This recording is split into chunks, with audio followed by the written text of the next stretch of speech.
Peace family, Will Roundtree here. We are out here in Las Vegas, Nevada, getting ready to go look at some properties. I got my team on deck. We got Boogie Cousins out here. We gonna get him his first property. He said he's ready, he's willing, and he said he ain't gonna use none of his own money because I'm gonna show him how to use the bank money. So make sure y'all follow me. Come on, let's go.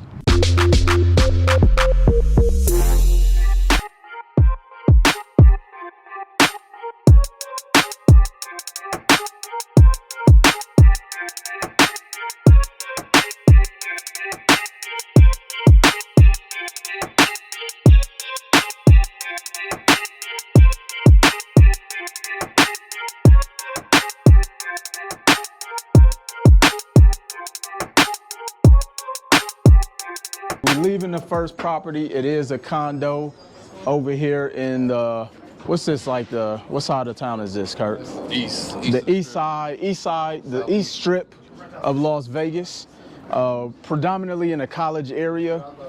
And essentially, I tell people, it's really fifth grade math. The numbers don't make sense. They're selling a unit for $160. It's probably gonna take about $40,000 in work. The debt servicing wouldn't make sense because the rent you're going to get is only $1,500. And so again, this is why I say you make real estate a mathematical equation. You don't make it an emotional decision. Some people will say, oh man, it's near the strip and you got Airbnb. Look, this is why people be getting messed up in real estate. They're thinking Airbnb, they're thinking equity. I'm not looking at it from that. I need to be able to cash flow. And see, the reason why a lot of people get jammed up when it comes to inflation, why people get jammed up when it comes to the interest rates, is because they're chasing equity. They're thinking like an Airbnb method. No, it's all about the cash flow. And so right now, this particular property won't debt service, but that doesn't mean we're not going to be able to find something today that we can jump into immediately. So we're going to head over to the next property. Let's go.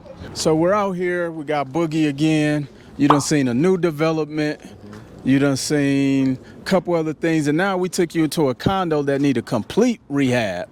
Right. What's your take on just real estate and how you're seeing different levels of it right now? Well, you can kind of see the risk and the long-term effects of, some properties and different properties. So, some of the properties I've seen earlier, they were more so ready to go. You kind of walk in the door and you move forward with what you're doing. And with this, it's going to take a little more time. You're going to have to come out of pocket a little more than what the annual number is. And so it kind of puts you in a hole early on. And then obviously we know with the form of real estate I want to do with, holding and long-term things, this is a long-term deal. I'm just not. Yeah. We ain't gonna make sure you get started. We gonna pass on this. In a great word to Randy Jackson, it's a no for me, dog. It's a no. So we gonna go ahead and head to the next property. Let's go.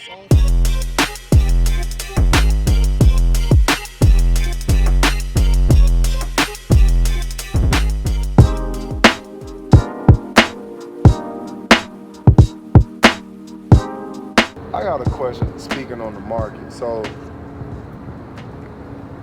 after all this shit go down overseas, election and shit come up, how much is shit dropping?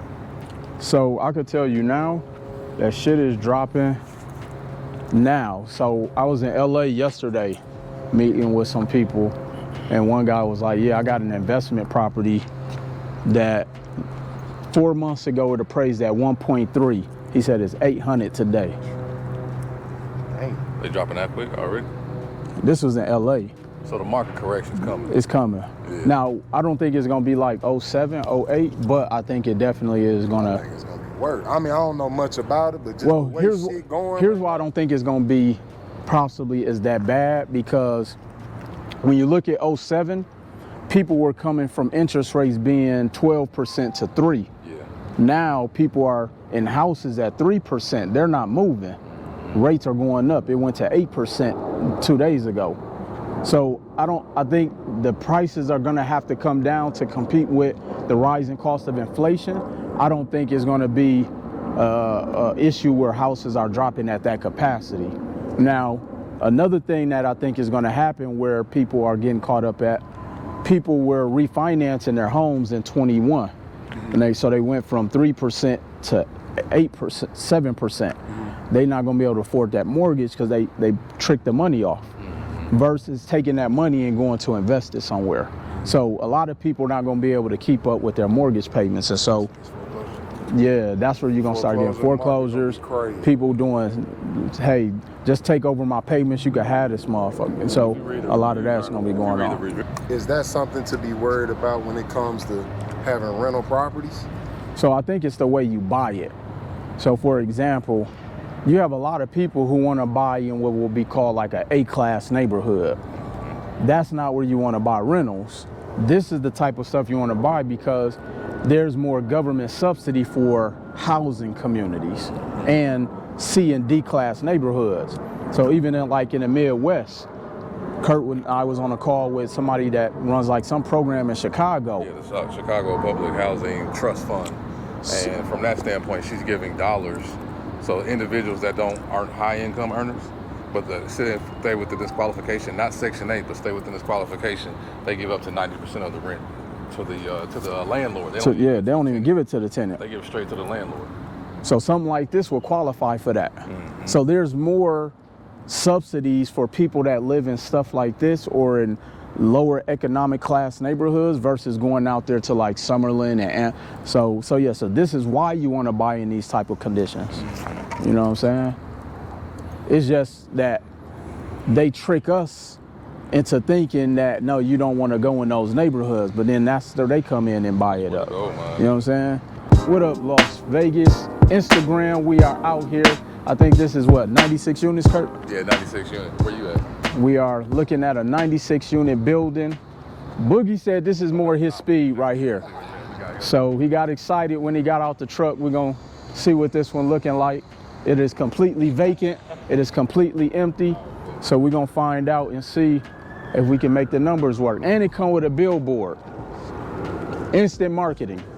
What would you put up there? You can lease the billboard out. What would you put up there, Boogie? Shit, whatever the fuck I want. Give me a picture of me up there, motherfucker. Las Vegas,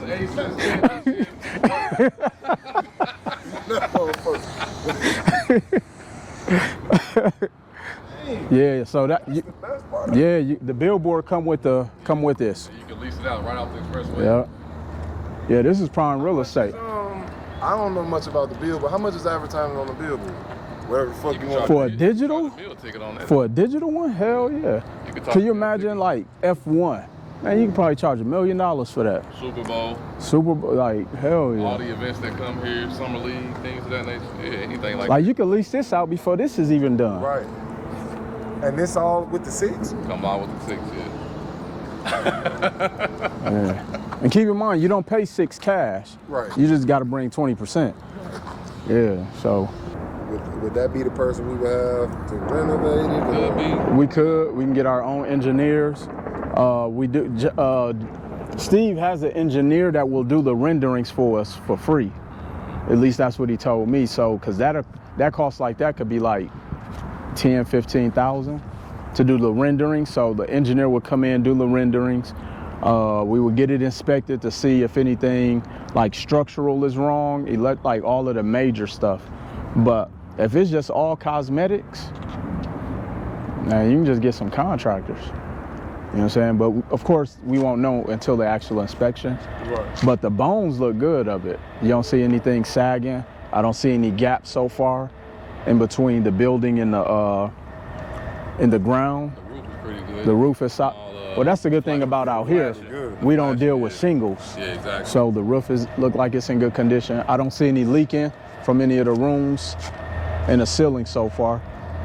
18 units individual on each unit. So that means they can pay their own. Would this be hotel or apartment? You can make this apartment. Yeah, you'll make way more. Right. And your money will be more consistent. This about to be prime real estate. What, $2,000? Easy. Downtown is right over there. Actually, Circus. So downtown is like private corner. Universal Studios. That's Area 51 right there, Area 15. What happened with that? So the biggest thing is that it was twofold. One, you had Caesar them, they was just taking people money. And so even from like a mathematical standpoint, they will have a property that they said that they're getting for like 200. The property after repair value was worth 5, but they done collected $1 million. So even mathematically, it didn't make sense. Right. But as the client, we have to get more educated to say, okay, if I'm invested in, let's say, Blair and Associates LLC, and they're doing this building, I'm going to go and look up the company first of all, and you can go to public record and see who owns the property. Right. You know what I'm saying? And so, and then from that standpoint, you can't buy a house cash. You can't go to the bank and say, hey, here y'all go. Right. You gotta, there's a process. You gotta still take it through, you know, their transmitting system. Credit line, income, all that Yeah, shit. or you could just wire cash from your bank account. That's the only way you can do cash. People was giving them cash. So it's so many red flags. And where in the world can you get 30% in 6 months at? If it is, I need to know. If it is real, I would use my cash for that. You know what I'm saying? So it was just fundamentally so many things that was wrong. But so definitely Caesar them was definitely taking advantage of the ignorance of the people, because it's like when you learn the proper steps, like even when I do an earnest deposit, I had to send an earnest deposit on Monday. It was $1,000. They didn't say send me cash. They sent me the bank's wire instructions. I did the wire and then I got my receipt. Right. You know what I'm saying? So, and like let's say we did a partnership. This is another thing how you protect yourself. Again, using Blair and Associates LLC. If I'm saying, if Kurt is like, hey, Will, Boogie, come in on this deal with me, he has to put our company on that LLC that owns the property. Right. So now when it goes through title, and let's say he try to run off, we have just as much right as to the building that he does. So that's how we protect our money. Right. I call it, that's how you collateralize your dollar. You know what I'm saying? So yeah, so when the client does their due diligence, and then we're holding Curtis to a level of accountability, like, all right, if you run off, we at least can flip the building or sell it, or we got just as much rights. We're gonna have an operating agreement, like all of that is spelled out. You know what I'm saying? So I mean, can it be more than one LLC on a property? yeah. Yep. Is it a certain amount? No, You can have as many as you want? because your LLC could be on his, which is the one. So you can use Boogie Cousins LLC. I can use Will Roundtree LLC, and we're both on Blair and Associates LLC. Percentage just goes. Yeah. Whatever your percentage is, just goes under your LLC. Yep. Gotcha. And we Anybody- set that on the you can have a operating minority agreement. owner, you can have an equity stake, a big equity stake, whatever like that. So, you know, somebody can have a 5% ownership in this deal. Right, They bring right, in so $5,000 to the table and just $5,000 into this deal. Right. Or you can bring somebody can bring 70K. Right. Whatever. But from that standpoint, you're just making sure that you're protecting your interest into that deal. Even if I borrow an individual money, I'm collateralizing it. So, you need to borrow 10 grand. All right, do you own the title to your car?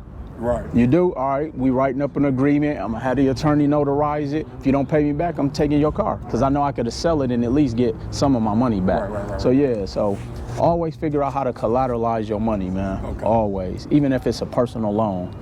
All right, we're about to go into this 98 unit building.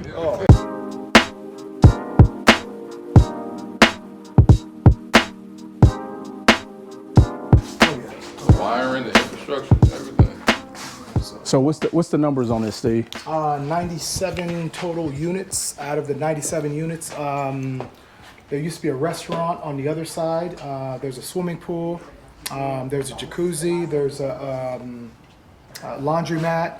You could tell they started to do some work in here. Look at this. The ductwork. So this place isn't bad.